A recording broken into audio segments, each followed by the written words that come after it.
Hi everybody. I thought I'd like to talk a little bit today about service dogs. There's the obvious ones, which are guide dogs, hearing dogs, medical alert dogs, and dogs for the disabled and all of that.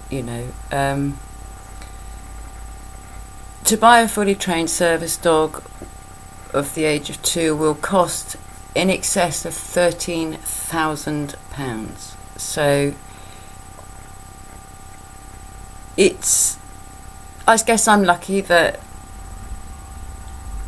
I have the knowledge to have been able to train my own to my specific requirements, and you can have dogs trained to your specific needs. That's a word and a half. To your specific needs. And it took all 3 of my dogs, Zelly, Inky and YY, and to help me with my various problems. All of them were trained in different things. Zelly was my night service dog. She slept with me on the bed and obviously on the blanket, but she slept up against my legs, so she had constant contact with me to enable her to wake me up if I had night terrors and to ensure that I turned every hour. And that's how she was trained, and that's what she was trained in. YY is trained in all sorts of things. They're trained to bring the phone if I collapse. To pass my clothes, and so very much more. And what I really want to talk about is the unsung heroes, which are the PADs, which stands for psychiatric assistance dogs. And unfortunately here in the UK they aren't recognised, and from my understanding there is something on Facebook to do with PADs, like a petition to get them recognised in this country. It would be so much easier for me if they were recognised and I could slap a jacket on them and be able to go out and not have to rely on people I don't really know. I have no family.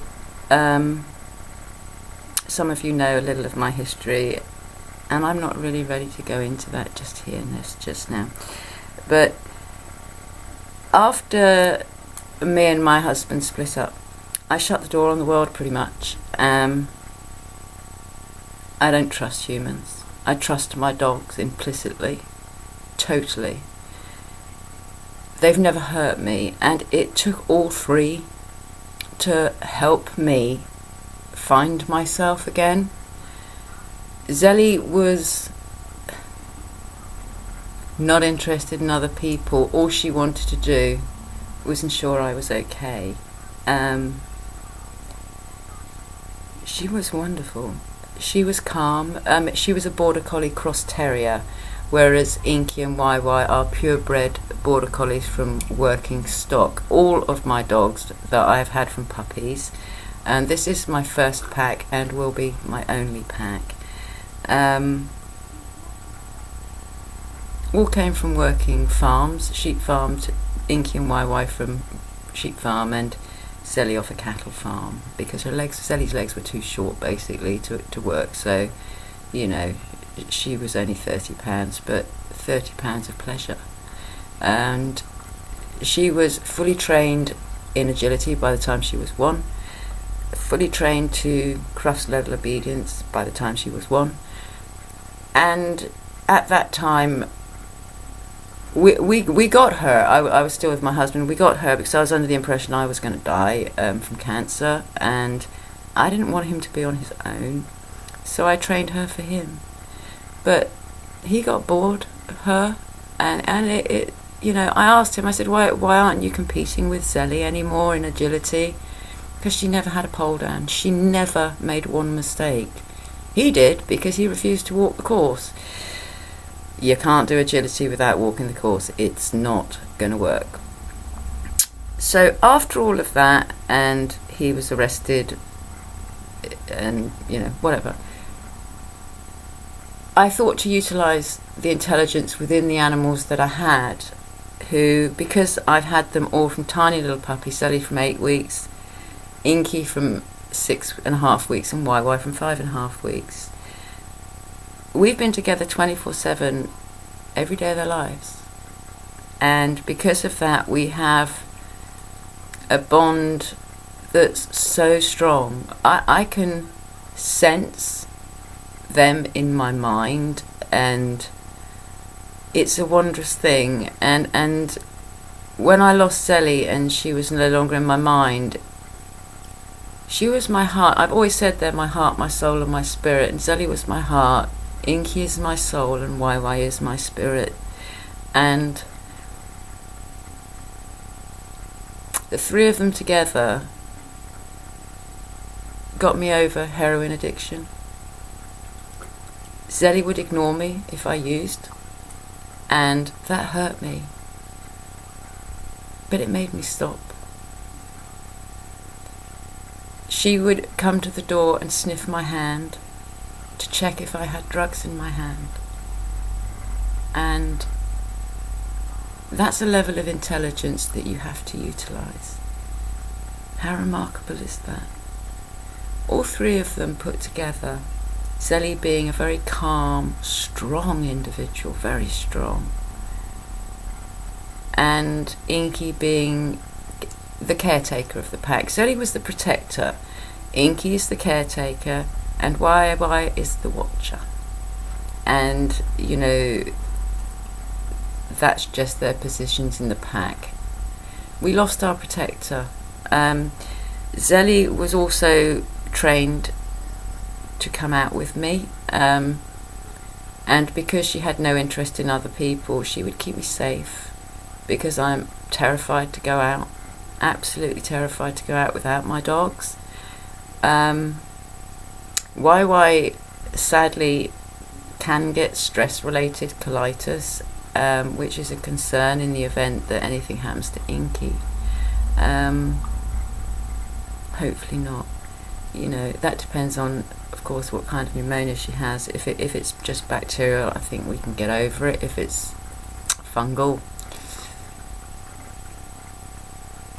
no. So but that's for Wednesday and another video. It's a shame that P.A.D'S are not recognised.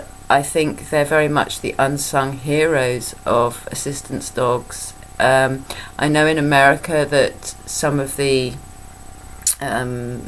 military veterans with PTSD, post-traumatic stress disorder, often use service dogs, and I'm not sure in America if they are recognised. I would appreciate somebody letting me know. I've got Inky giving me a kiss.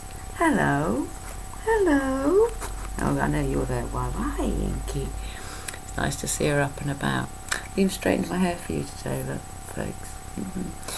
But I just wanted to touch on it. I think it's a very... I don't think we're utilising the intelligence of these dogs.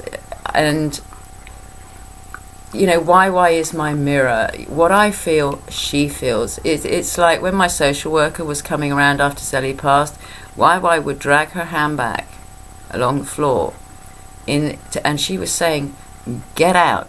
You're stressing out my mum. Go away."